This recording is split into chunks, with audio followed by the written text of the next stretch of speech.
Case number 87-4419. Filed under Unexplained Deaths, Multiple.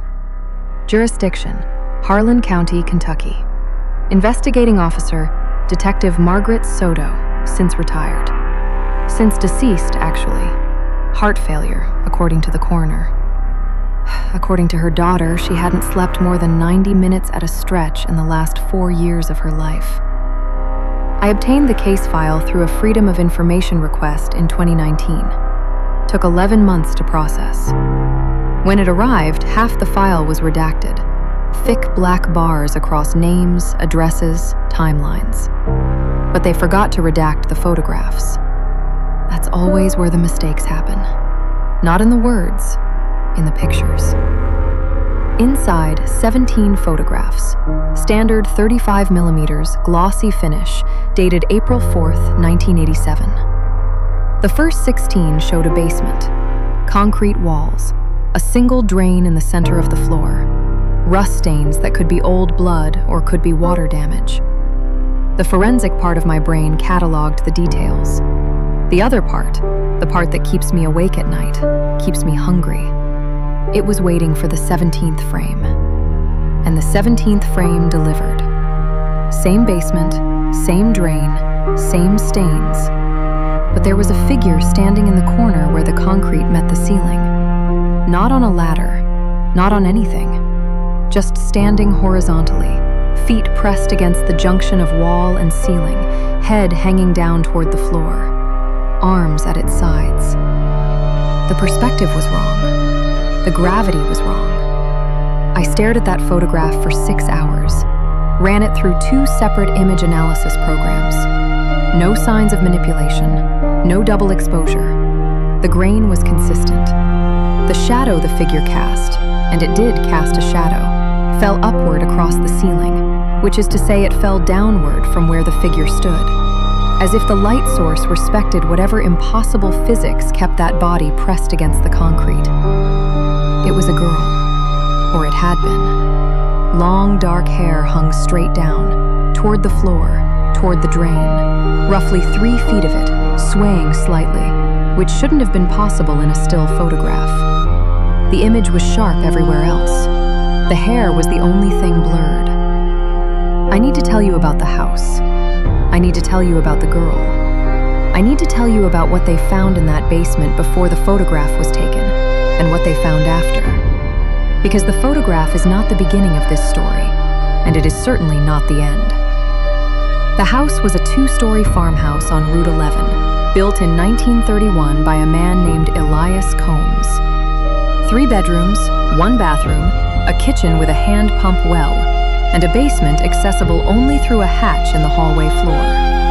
The kind of hatch you'd walk over 100 times without noticing. Just a seam in the wood, a recessed iron ring, and a set of stairs dropping straight down into dark. The Combs family used the basement for root storage. Cold, dry, lightless. When the house changed hands in 1962, the new owners, the Prater family, poured a concrete floor over the original dirt and installed a floor drain. They used the basement for laundry, a normal room for normal purposes, until it wasn't. The Praters had 3 children, 2 boys, Thomas and Daniel, and a girl. Her name appears nowhere in the unredacted portions of the file. In Detective Soto's personal notes, which her daughter provided to me separately, in a shoebox without being asked, she is referred to only as the Prater girl. In the margins of those notes, in pencil, Soto wrote the name Lorna exactly once, then erased it. You could still see the impression. Lorna Prater was 14 years old in 1974, the year the family reported her missing. School records show she had been absent for the preceding 11 days. Neighbors reported hearing nothing unusual. The official missing persons report was filed by her mother, June Prater, on March 19th. Her father, Harold, did not co-sign the report. According to the deputy who took the statement, Harold Prater sat in his truck in the parking lot of the sheriff's office for the duration and did not come inside. Lorna Prater was never found. Now, Let me tell you what Detective Soto believed happened to Lorna, based on physical evidence collected 13 years later, in 1987, when the house was being prepared for demolition. The demolition crew reached the basement on the third day of teardown. By then, the upper floors were already gutted. When they pulled up the hatch, which had been nailed shut from above, 16 penny nails driven at angles, the foreman, a man named Rick Dutton, later told police that the smell hit them from 8 feet away. Not rot, exactly. He said it was closer to ammonia, closer to a smell that was alive. They sent 2 men down with flashlights. The basement light had been disconnected. The wiring had been cut, not at the breaker, but physically severed midway along the wall with what appeared to be a serrated blade. Someone had wanted that room dark on purpose. The 2 workers made it 4 steps down before one of them came back up at a run. He did not speak for 3 hours. When he did, his statement was 9 words. "There's something on the wall. It's a person." Here is what the responding officers documented. The basement measured 14 by 18 feet. Poured concrete floor, the drain still centered, clogged now with calcium buildup and something darker. Along the east wall, someone had driven 9 iron stakes into the concrete at roughly 18-inch intervals, forming a vertical line from floor to ceiling. The stakes were hand-forged, old, possibly repurposed from railroad construction. Affixed to those stakes, with wire, not rope, was a body. A human body, mounted vertically against the wall, inverted. Head at the bottom, feet at the top. The wire had been wrapped so tightly around the wrists and ankles that it had cut to bone. The body was desiccated, mummified by the cold, dry air of the basement. Skin turned to leather. Mouth open, eyes absent, not decomposed, absent, as though they had been removed. The coroner noted the orbital sockets showed tool marks consistent with a narrow blade or spoon. The body was wearing a nightgown, yellow cotton, size girl's medium. 13 years she'd been in that basement, mounted to the wall, upside down, in the dark. And here is the detail that Detective Soto circled 3 times in her notes. The detail that I believe ended her career, and then ended her sleep, and then ended her life. The body's fingernails had grown. Not by a little, by nearly 4 inches, curling back on themselves like pale hooks. Soto noted this was not possible in a corpse. Nails do not grow after death. What happens is the skin retracts, creating the illusion of growth. But these nails had not merely appeared to grow. They had thickened. They had yellowed. They had grown, actively, in the dark, on a body that should have been inert. And beneath the body, on the concrete floor, directly below the hanging head, scratch marks. Dozens of them. Long, curved gouges in the concrete, radiating outward from a central point like the arms of a spiral. As if those fingers had reached. As if that dead girl, wired to the wall in the pitch black, had been trying to touch the floor. Harold Prater was arrested 4 days later. He confessed to nothing. He died in custody before trial. Fell down a flight of stairs in the county jail, per the official report.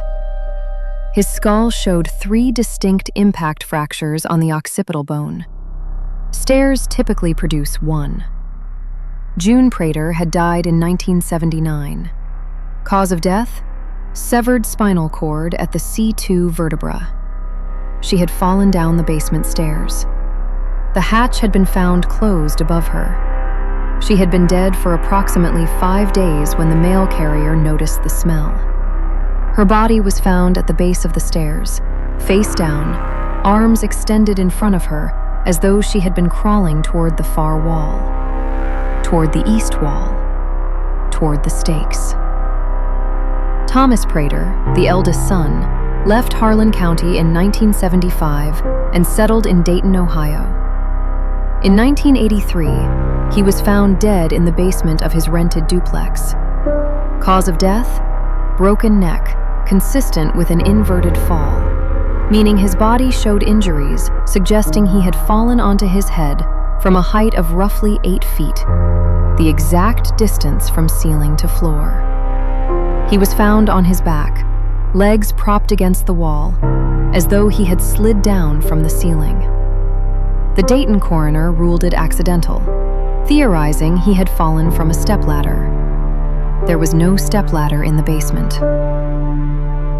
Daniel Prater, the younger son, is the only surviving family member.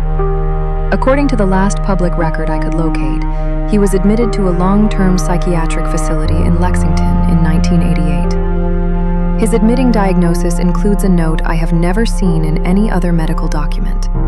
It reads, "Patient insists he can hear scratching coming from below him at all times. States his sister visits him nightly. States she stands on the ceiling and watches him sleep. States her head hangs down and her hair touches his face." He has not been discharged. Now, the demolition of the Prater house was completed in April of 1987. The basement was filled with gravel, then poured over with 6 inches of concrete. The lot was sold. A modular home was placed on the site in 1991. The new owners, I will not name them, lasted 14 months. In that time, the county sheriff's office responded to the address 3 times. The first call reported sounds beneath the floor. The homeowner described it as rhythmic scratching, concentrated under the hallway. The second call reported a smell in the master bedroom, ammonia, sharp and alive. No source was identified. The third call was made at 2:47 on a Tuesday in June of 1992. The homeowner's voice on the dispatch recording is steady, which is worse somehow than if she had been screaming. She says, "There is a girl in my basement. She is standing on the ceiling. She is looking at me. I don't have a basement." She was correct. The modular home had no basement. It sat on a concrete pad over filled gravel over the sealed remains of the original foundation. There was no access point, no hatch, no stairs. But when investigators entered the home, they found a hole in the hallway floor. Not cut, not broken, worn through. The subfloor eroded as though something had been pressing against it from below, night after night, with terrible patience. The hole was approximately 22 inches in diameter. Below it, gravel. Below the gravel, the old concrete cap. And in the old concrete, directly beneath the hole, a handprint. 5 fingers, elongated, with deep grooves where the nails had dragged. The print was pressing upward from the underside of the concrete, from inside the filled, sealed, buried foundation that no living thing could access. The homeowner moved out that week. The modular home was removed. The lot has remained vacant since. County records show it has been sold 4 times. No buyer has built on it. No buyer has stayed long enough to break ground. The last purchaser, in 2014, held the deed for 11 days before queuing it back to the county at a loss. When asked why, he provided a written statement to his realtor that contained a single relevant detail. He had visited the empty lot at dusk. He had stood approximately where the hallway would have been. And he had felt, beneath his feet, through the dirt and gravel and 6 inches of poured concrete, a vibration. Not mechanical, not seismic, rhythmic, like knocking, like knuckles against the underside of a floor, like someone down there in the sealed dark was trying to come up. I visited the lot in 2021. I stood where the house had been. The ground was overgrown, the concrete cap cracked in places, weeds pushing through. I did not feel a vibration. I did not hear scratching. I want to be clear about that, but I took photographs, 36 of them, standard digital high resolution. I reviewed them that night in my motel room, frame by frame, the way I always do. 35 of the photographs showed an empty lot, weeds, cracked concrete, a rusted survey stake. The 36th showed something else. In the lower right corner of the frame, an area that corresponded to the southeast edge of the original foundation, there was a shadow. Not cast by any object I could identify. It extended vertically from the ground, up into the empty air, roughly 5 feet in length. It tapered at one end. At the other end, at the top, it spread outward in thin, dark lines that could have been branches or fingers or hair. I enlarged the image 400%. At that magnification, the shadow resolved into a shape that was almost recognizable. A narrow torso, arms at its sides, a head at the bottom, tilted, as though looking at the camera from an impossible angle.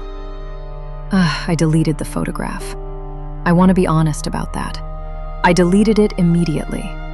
It is the only piece of evidence I have ever destroyed, and I did it without thinking, the way you pull your hand from a hot surface. Reflex, survival. But I remember it. I remember the proportions. I remember the way the shadow fell, upward, against every law of optics, as though the light source was below the ground, shining up through 6 inches of concrete, illuminating something that stood in a space that no longer existed. Case 87-4419 remains officially open. No charges pending. All principals deceased or institutionalized. The physical evidence, the photographs, the stakes, the wire, the nightgown, was logged into the Harlan County Evidence Room in 1987. A records request in 2020 confirmed that 17 items were cataloged. A follow-up request in 2022 confirmed that only 16 items remained. The 17th, a single 35mm photograph, glossy finish, stamped April 4th, 1987, is listed as misplaced during transfer. They always lose the 17th frame. I sometimes wonder if it's because the 17th frame is the one that looks back.